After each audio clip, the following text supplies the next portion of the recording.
అందరికీ నమస్కారం. మన స్పోకెన్ ఇంగ్లీష్ కోర్సులో ఇది 10వ రోజు. ఈరోజు పాఠానికి మీ అందరికీ స్వాగతం. ఇవాళ మనం ఒక చాలా ముఖ్యమైన విషయం నేర్చుకోబోతున్నాం. అదేంటంటే ఇంగ్లీష్లో దారి ఎలా చెప్పాలి అనేది.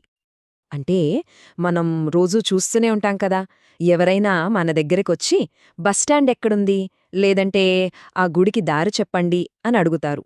అలాంటప్పుడు వాళ్లకు ఇంగ్లీష్లో సింపుల్గా ఈజీగా ఎలా దారి చెప్పాలో ఈరోజు మనం చూద్దాం. సరే, మరి ఇంకెందుకు ఆలస్యం, మొదలు పెట్టేద్దామా? దారి చెప్పాలంటే ముందు కొన్ని బేసిక్ అంటే ప్రాథమిక పదాలు తెలియాలి కదా, అవేంటో ఇప్పుడు చూద్దాం. ఓకే, మనం మొదటి పదం గో స్ట్రేట్. శ్రద్ధగా వినండి, గో స్ట్రేట్. దీని అర్థమేంటంటే సూటిగా వెళ్ళండి అని. ఇక్కడ స్క్రీన్ మీద బాణం గుర్తు చూస్తున్నారు కదా, అచ్చం అలా సూటిగా ముందుకు వెళ్లడం అన్నమాట. తర్వాత టర్న్ లెఫ్ట్. నేను నెమ్మదిగా పలుకుతాను, మీరు కూడా ప్రయత్నించండి. Turn left. దీని అర్థం ఎడమవైపు తిరగండి అని. ఈ బాణం గుర్తు చూడండి, అది ఎడమవైపుకి తిరుగుతోంది కదా, అలా అన్నమాట. ఇక మూడో పదం టర్న్ రైట్. మళ్ళీ ఒకసారి టర్న్ రైట్ అంటే కుడివైపు తిరగండి అని. చాలా సింపుల్ కదా. సరే, ఇప్పుడు ఈ మూడు పదాలు go straight, turn left, turn right, వీటిని ఒకసారి మనసులో అనుకోండి.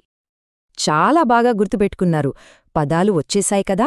ఇప్పుడు ఆ పదాలతో చిన్న చిన్న వాక్యాలు అంటే సెంటెన్సెస్ ఎలా చెప్పాలో నేర్చుకుందాం. సరే, మొదటి వాక్యం చాలా సింపుల్, గో స్ట్రేట్. నేను చెప్పిన తర్వాత మీరు కూడా చెప్పండి. మళ్ళీ చెప్తున్నా, గో స్ట్రేట్. ఇక రెండో వాక్యం టర్న్ లెఫ్ట్. జాగ్రత్తగా విని నాతో పాటు పలకండి, టర్న్ లెఫ్ట్. ఓకే, ఇప్పుడు కొంచెం పెద్ద వాక్యం చూద్దాం. ఒక ప్రదేశం ఇంకో ప్రదేశానికి దగ్గర్లో ఉందని ఎలా చెప్పాలి? ఇదిగో ఇలా, the school is near the temple. దీని అర్థం పాఠశాల గుడి దగ్గర ఉంది అని. ఇక్కడ నియర్ అంటే దగ్గర అని గుర్తుపెట్టుకోండి. ఈ బొమ్మలో చూస్తే మనకు క్లియర్గా తెలుస్తుంది కదా, స్కూలు గుడి పక్కనే అంటే దగ్గర్లోనే ఉంది.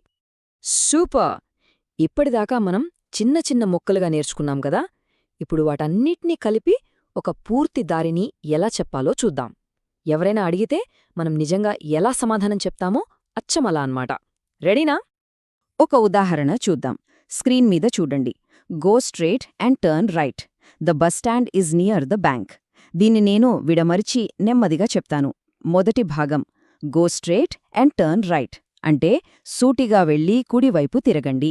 రెండో భాగం the bus stand is near the bank అంటే బస్టాండ్ బ్యాంక్ దగ్గర ఉంది అని.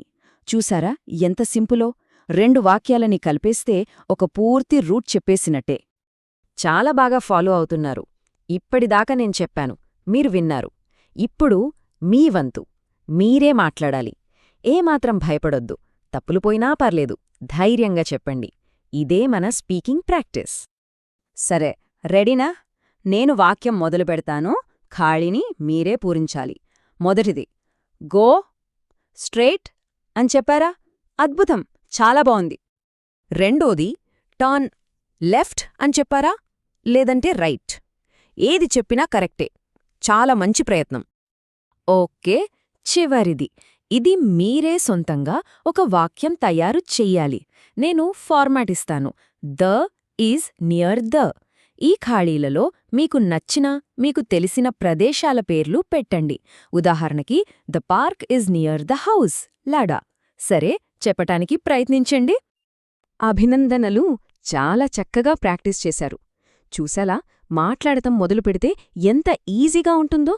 ఇదే ఉత్సాహంతో రోజు కొంచెంసేపు ప్రాక్టీస్ చేస్తే చాలు, ఇంగ్లీష్ చాలా సులభంగా వచ్చేస్తుంది. ఈరోజు పాఠంతో మీరు మన కోర్సులో ఒక ముఖ్యమైన మొదటి దశను అంటే బేసిక్స్ను విజయవంతంగా పూర్తి చేశారు.